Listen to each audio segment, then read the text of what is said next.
Hi guys! Welcome dito sa Rizan Tarot. Ang reading nito ay for collective for anyone who can resonate. Sa reading nito, this is a general and a collective reading. Your energy at this time.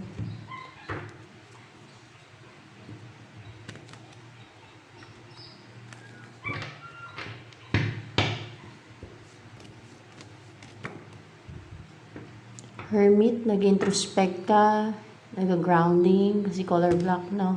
Kaya nasabi ko nag-grounding. Meron ka mga inaalam sa sarili mo, deep inside of you, or meron ka mga sinasaliksik na alam tungkol sa pagkatao mo sa sarili mo, maybe your purpose in life, your mission in life. Meron kang mga gustong maliwanagan, matuklasan, malaman, mag-introspect ka about yourself. Ano pa ang tungkol sa iyo ngayon?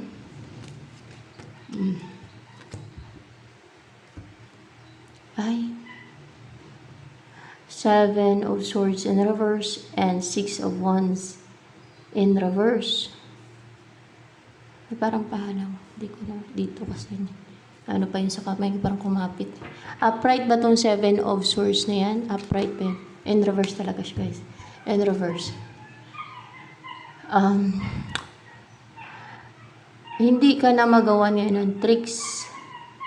Tricks or deceit. Deceit ba yan? Hindi ka na magawa ng deceit. Deceit ba yan? Deceit daw yan, guys. Yung ginugulo yung isip mo. Hindi ka na magawa ng deceit. Yung merong nangahan sa isipan. Ano ba yung ginagawa nila sa'yo? Ginagawa nila ng deceit?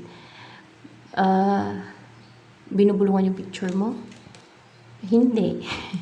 Ano kasi ng deceit? Palipad hangin ba yun? Palipad hangin. Palipad hangin daw yan. Yung binabato ka ng pag nakikita ka nila, binabato ka nila. Yung ganon. Palipad hangin. O pwede din daw yun, yung basta yung paihip, yun yung palipad hangin eh. Yung iniihip sa hangin, pagkatapos nila magsalita ng orasyon at ng mga sinasabi nila. Tapos dala ihip sa hangin. Yun ang palipad hangin. So palipad hangin daw to. Iba naman yung binubulong sa picture, no? Iba naman yun. Pero, pwede din ata na palipad hangin, basta yung may paihip, basta ganun, kahit sa picture. Pero, iba daw yun. Ito, palipad hangin. Nakaka-influence ng isipan. Parang napapasunod ka ng mga ganun, palipad hangin kasi. Yung, ginugulo nila yung isip mo, inaatake nilang isip mo niyan, parang hinahunt yung isipan mo, may mga influences sa isipan mo, ganun yun eh. Yung dumidiretso kasi yan sa subconscious mind mo daw, yung palipad hangin. So, hindi na nagtatagumpay yung kanilang mga palipad hangin. Bakit? May protection ka na? Hindi. Hindi. Hindi dahil sa may protection ka na, may nagpo-protekta sa'yo. May nagpo-protekta sa'yo. Na, ano yung nagpo-protekta sa'yo? Angel? Angel. Si Anghel, yung nagpo-protekta sa'yo sa mga palipad hangin nila para hindi nila ma-influensyan yung isip mo, hindi ka nila ma-diktahan, hindi ka nila ma-sulsulan, hindi ka nila mautusan, hindi nila control yung isip mo. Ganon din yung buhay mo. Kasi once sa kinontrol yung isip mo gamit yung mga ganyan, pati yung buhay mo apektado, no? Parang nakontrol na nila. So, yan. Angel. Para manatili kang stable. Ano nangyayari? Binabalik ba ng angel dun sa kanila yung palipad hangin nilang binabato nila sa iyo? Sa kanila tumatama? O binabalik ng angel sa kanila doon sa kanila? Binubuhos ng angel? Very good yung angel. See? Ano pa ang inimbody mo energy ngayon? Bakit kanila binabato ng palipad hangin? Kadalasan pinaglalaroan nila, gustong kontrolin, o nainggit, mga ganon. Kaya pagtripan na nila yung ibaba, ganon. o gusto nilang angkinin kung anong meron, umiiral yung pagkakahaman, either dyan. Ano ba yung dahilan nila? Bakit kanila binabato ng palipad hangin? Ang sinisinda ng palipad hangin. Naman ang babato sila ng palipad hangin. Naiinggit sila sa'yo? Naiinggit. Naiinggit dahil komportable ka, stable, intelligent, marunong ka siguro sa negosyo, sa buhay, ganon. Naiinggit sila. Kita nyo? Kadalasan inggit ang rason talaga. Kaya yun, tinatanong ko na inggit ba? Kasi alam na. Kadalasan kasi yan talagang rason nila. Inggit. Naiinggit. Oh. Hindi talaga makatwiran yun. Sana kabagsakan nila na gumagawa yan sa'yo. Impyerno. Oh, impyerno. Impyerno sila. Ano pa? Dahil lang sa inggit nila ay gusto ka nilang pagtripan, paglaruan, kontrolin, pistihin, pinipistikan ng mga yan. Gamit yan. Through palipad hangin, may stuck ka din eh. Kasi na-experience ko din yun. May stuck ka. Parang wala kang ano magawa. Kasi in-influensya niya yung isip mo eh. Pwede ka nilang pastakin. Yung mastagnan ka ba? Guguluhin nila yung isip mo. Ganun po yung nangyayari dito sa mundong to. May mga ganyan, no? Deceit. That's deceit. See, deceit. Witchcraft yan ha, palipad hangin. Deceit. It's one of deceit na ginagawa nila against sa pinainggitan nila. Sa'yo. Ayan.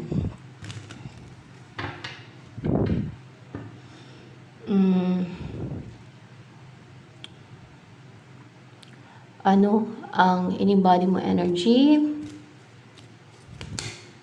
Ganda kaya? Ay, guys. Isa lang, madami. Ano kay...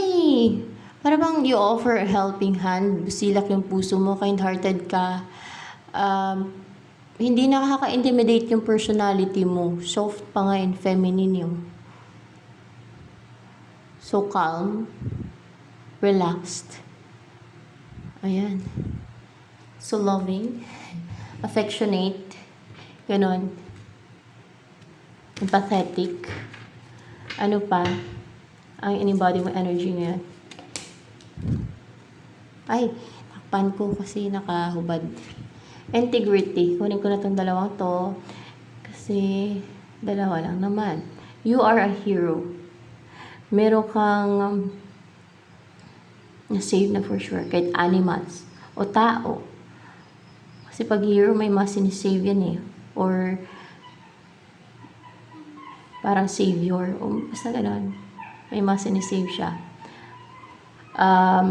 You are brave to save others, to help others. You're, ano talaga, you are so helpful. Ganun. May integrity ka din. You are strong. No? Your personality mo is strong, brave, and totoo. Pinapanindigan mo kung ano yung alam mong tama. Ganon. May integrity ka. And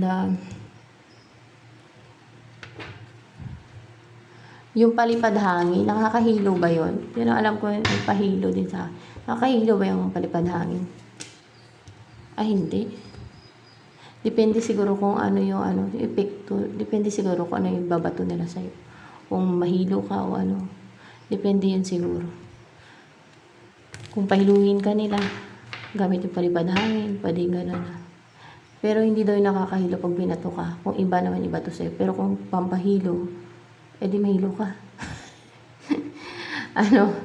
Ano ang darating sa'yo na pagbabago sa buhay mo?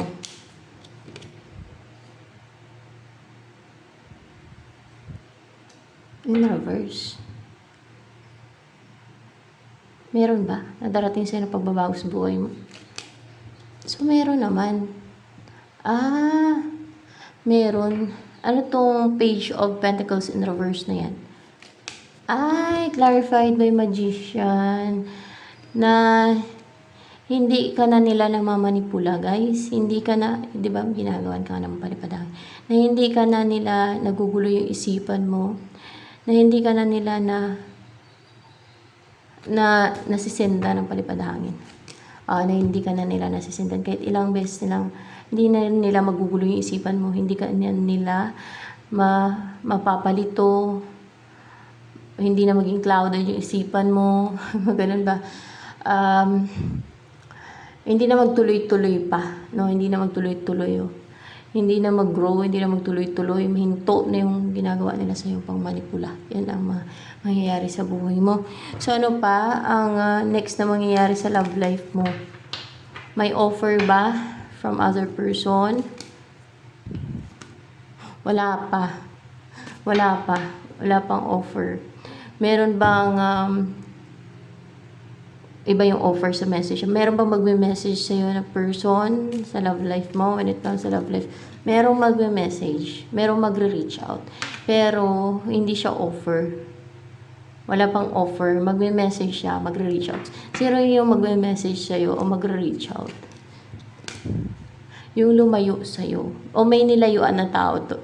May nilayuan ng situation or person. Basta may nilayuan siya. Or maybe, sa'yo siya lumayo. Na parang naging cold kasi cold yung color blue, no? Ano yung body na energy nitong person na magsisend ng message sa'yo?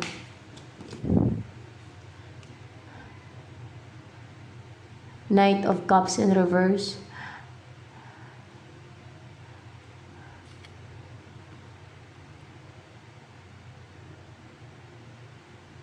Hindi siya ganun ka-courageous ngayon na offer ng cup of love. Kaya, mag-reach out lang siya sa'yo, ganun. Oo, magkaiba kasi yun. Kung kaya mag-reach out lang siya sa'yo. Kasi hindi siya ganun ka-courageous na mag-offer ng cup of love. Parang hindi niya feel pa na mag-offer ng cup of love. Kaya mag-reach out lang muna siya. Magme-message. Magparamdam. Magparamdam ba? Ganun ba yun? Magparamdam sa'yo. May message ka. Magparamdam siya. Oo. Pero magte-take siya ng action. Magme-message siya. Pero hindi pa, wala pang offer. Baka mag-say hi lang. Muna, no? Hello, kumusta ka na? Mga ganun. How are you? Mga ganun ba? Pwede ba tayo mag-usap? Mga ganun. Mga ganun lang muna siguro. Parang with the Page of Cups, parang small short conversation. Short message na matanggap mo sa person na yan. Ganon. Ano yung feeling sa'yo ng person na yan na mag-offer sa'yo ng hindi, wala palang offer. Na magme-message sa'yo.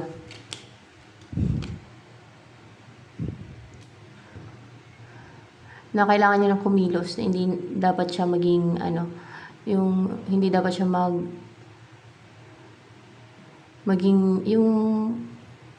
yung walang gagawin, na parang stagnant. So kailangan niya kumilos, kailangan niya mag-take na action. Ayan, ano pang feelings yan? Parang trigger na mag-take na action, na kumuwala na mula sa kung parang pinigilan niya yung sarili niya o parang restrict niya yung sarili niya na i-message ka or parang natali siya, sabihin na natin gano'n, o stagnant, kailangan niya nang kumawala, kailangan niya nang mag-message sa'yo, kailangan niya nang mag-take na action. So, ano pang feeling sa'yo ng person na yan na mag-message sa'yo? Na ikaw yung counterpart niya, na ikaw yung feminine or masculine niya, either dyan, na ikaw ang tinadhana ng God para sa kanya. Yan ang iniisip niya. Kaya kailangan niya mag-take na action dahil ikaw ang tinadhana ng God. Hindi. Dahil, yes, ikaw ang tinadhana ng God para sa kanya at siya ang tinadhana ng God para sa iyo. Ganon.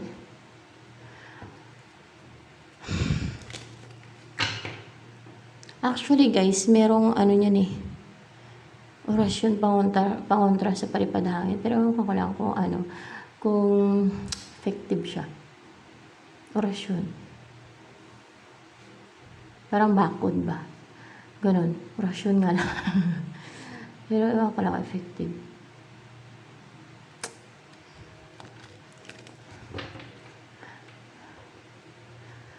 Ah,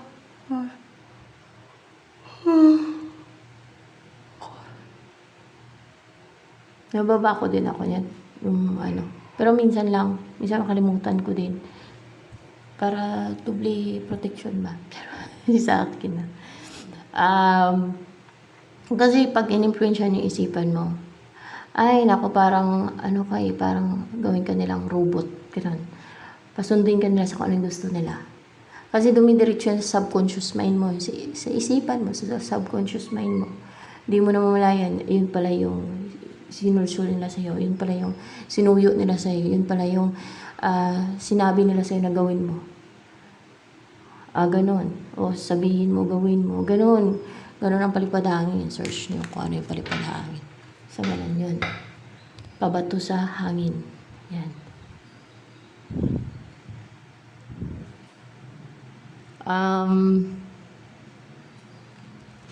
Kakaroon kayo ng idea. Kasi, sa mga ganyan, dito, konti lang naman. Kasi konti lang yung alam ko dyan eh. Kung ano lang yung alam ko ha. Sa mga nabasa ko, sa mga nalaman ko, yun lang din ang i-share ko. So, yan.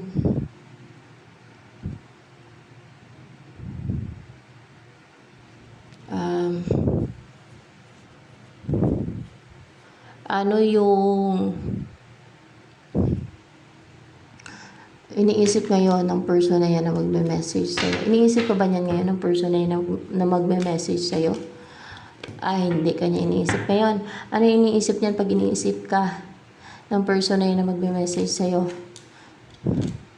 Ang puntahan ka, siguro may distance sa inyo, short distance or long distance, basta may distance. Yun ang focus niya, yun ang iniisip niya. Pag naisip ka niya, ang puntahan ka, ang maging matapang o colorado, at maging porsigido, ang maging decisive, ang maging eager na puntahan ka. Ayan. Mag-travel siya papunta sa'yo. Kasi travel din itong 12 wands eh. Ano pa ang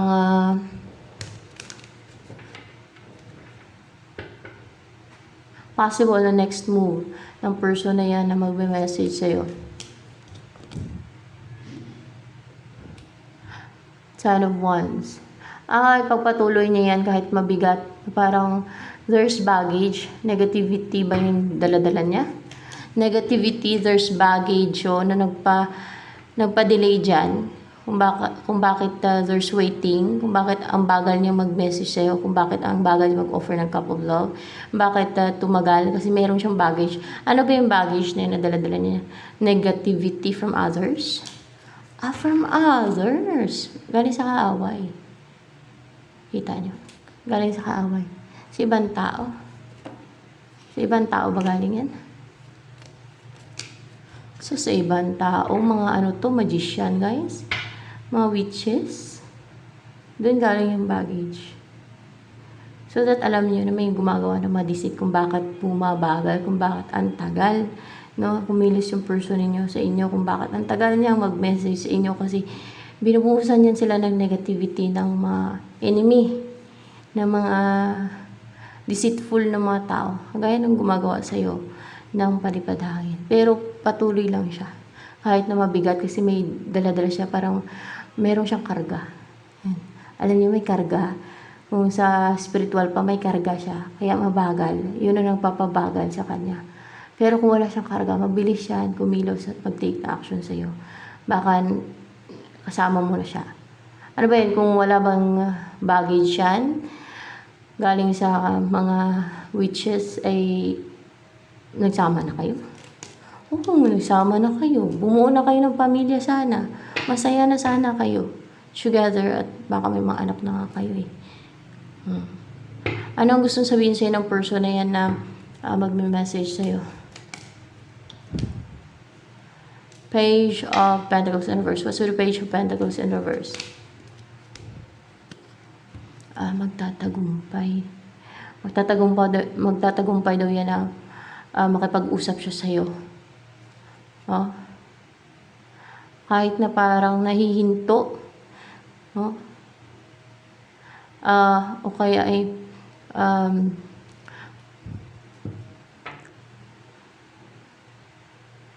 more clarification with the Page of Pentacles in reverse.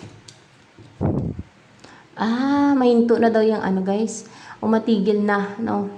Mahinto na, matigil na yung ginagawa sa kanya na binubusan nga siya ng baggage, ng mga negativity ng witches. Bakit?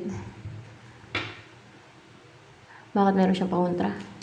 Meron daw siyang pangontra. Effective ba yung pangontra niya? Madami daw siyang pangontra? Madami siyang pangontra, guys. Effective ba yung pangontra niya? Effective naman. Oh. Pero meron pa siyang baggage. Dapat ma-release. So, yan. Ito na lamang, guys, for collective reading.